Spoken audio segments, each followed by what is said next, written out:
Καλησπέρα σας. Είμαι ο Παπάς ο Παύλος. Δίπλα μου έχω το φίλο και συνάδελφο Ανδρέα Γεωργούλη.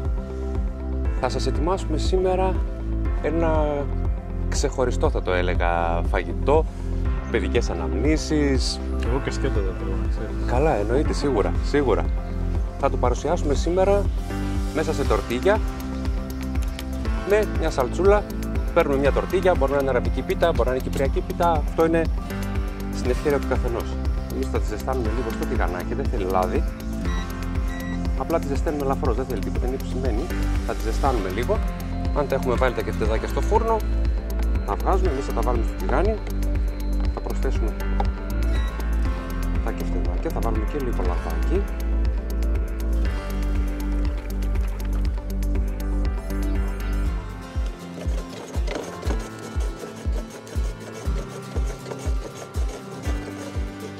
Πάμε να στήσουμε το πιατάκι μας. Τα κεφτεδάκια μας είναι έτοιμα. Θα διπλώσουμε την τορτίγια στη μέση. Θα δουλέψουμε λίγο μαριτζανοσαλάτα σαν βάση. Λίγα λαχανικά. Εδώ έχουμε κάνει μια σάλτσα με γιαούρτι, τυρί φέτα. Θα βάλουμε και λίγες πινελιές για το δροσερό κομμάτι.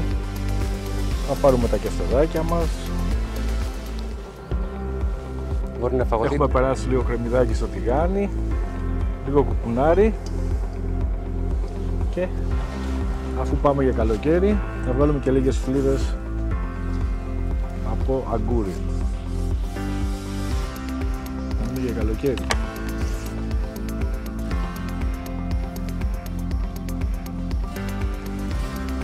Θα το στρίψουμε λίγο εμείς, θα το στήσουμε. Αν δεν θέλετε να μπείτε στη διαδικασία και λίγο τριμμένο αγκουράκι θα δώσει τη δροσιά του. Εξαιρετικό. Μπορεί να φαγωθεί από το πρωί μέχρι το βράδυ. Μέχρι αργά το βράδυ. Καλή σας όρεξη.